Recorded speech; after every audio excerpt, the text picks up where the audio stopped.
जैसा कि हम सभी जानते हैं, हिंदू धर्म में नदियों से लेकर पेड़ों और जानवर आदि चीजों को बेहद पूजनीय माना गया है।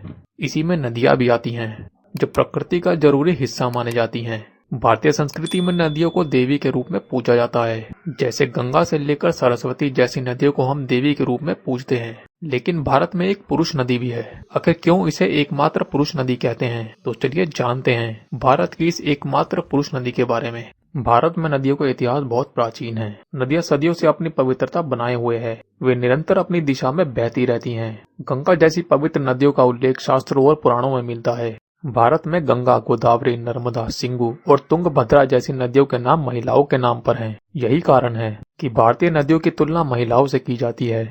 नदी को माँ के रूप में पूजा जाता है। ऐसा माना जाता है कि नदी में स्नान करने से सारे पाप धुल जाते हैं और पुण्य मिलता है। देश में एकमात्र पुरुष नदी है जिसे ब्रह्मपुत्र के नाम से जाना जाता है। जैसा कि नाम से ही पता चलता है, ब्रह्मपुत्र को भगवान ब्रह्मा का पुत्र कहते हैं। हिंदुओं के लिए यह नदी तो पूजनीय है ही, साथ ही बौद्ध और जैन धर्म के लोग भी इसकी पूजा करते हैं। वेदों और पुराणों के अनुसार ब्रह्मपुत्र नदी को ब्रह्मविद्या के नाम से जाना जाता है।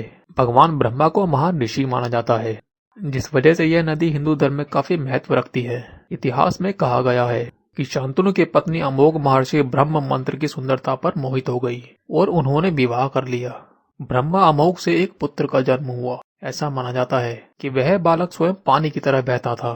पौराणिक कथा के अनुसार ब्रह्मा से उत्पन्न होने के कारण उसका नाम ब्रह्मपुत्र रखा गया। ब्रह्मपुत्र नदी भारत की दूसरी सबसे बड़ी नदी है। भारत में इस नदी की लंबाई 2900 किलोमीटर है, परंतु इसका अधिकतर मार्ग भारत से बाहर स्थित है। यह हिमालय के समानांतर पूर्व की ओर बहती है। ब्रह्मपुत्र नदी का उद्गम हिमालय के उत्तर में स्थित तिब्बत के पुरंग जिले में मौजूद मानसरोवर झील के पास होता है, जो इस नदी का जन्म स्थान है। भारत की ब्रह्मपुत्र नदी को तिब्बत में यारलुंग जांगबो के नाम से जाना जाता है। चीन में इसका अन्य नाम यारलुंग त्सांगपो भी है।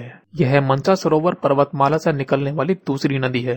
चीन में जन्मी ब्रह्मपुत्र नदी नामचा 12वां शिखर के पास पहुंचकर यह अंग्रेजी के यू अक्षर जैसा मोड़ बनाकर भारत के अरुणाचल प्रदेश में सादिया कस्बे के पश्चिम में यह नदी भारत में प्रवेश करती है। यहाँ इसे दिहांग के नाम से जाना जाता है तथा दिबांग या सिकांग। लोहित, केनुला एवं दूसरी सहायक नदियां इसमें मिलकर असम में ब्रह्मपुत्र नदी का निर्माण करती हैं। इसके बाद यह असम से होते हुए बांग्लादेश में प्रवेश करती हैं। यहाँ ब्रह्मपुत्र दो धाराओं में बढ़ जाती है। ओकापाया दक्षिण की ओर बहती है और जमुना नाम से निचली गंगा में मिल जाती है।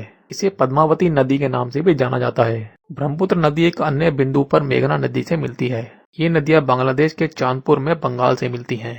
बौद्ध धर्म के लोग मानते हैं कि ब्रह्मपुत्र नदी एक बड़ी झील चांगथांग के पठार से निकलती है। बौद्ध धर्म के अनुसार ये नदी पहले एक बड़ी झील हुआ करती थी, लेकिन एक दयालु बुद्धिस्ट को लगा कि इस झील के पानी को हिमालय के तराई वाले इलाकों में भी पहुंचना चाहिए, जिससे अच्छे से लोगों को पानी की जरूरतें भी पूरी हो सके।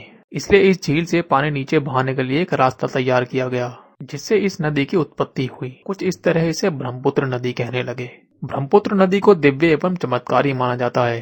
पौराणिक मान्यता कहती है भक्तों को ब्रह्मपुत्र नदी में स्नान करना चाहिए। इससे व्यक्ति को खास लाभ भी मिलता है। ऐसा करने से ब्रह्मदोष नहीं लगता और शारीरिक रोग भी दूर हो जाते हैं। आपको ये जानकारी कैसी लगी, हमें अवश्य बताएं। साथ ही इस आर्टिकल के बारे में आपकी क्या राय है, ये भी हमें कमेंट बॉक्स में जरूर बताएं। अगर आपको यह वीडियो अच्छी लगी हो तो इसे शेयर करें और ऐसे ही और इंटरेस्टिंग वीडियो देखने के लिए चैनल को सब्सक्राइब करना ना भूलें।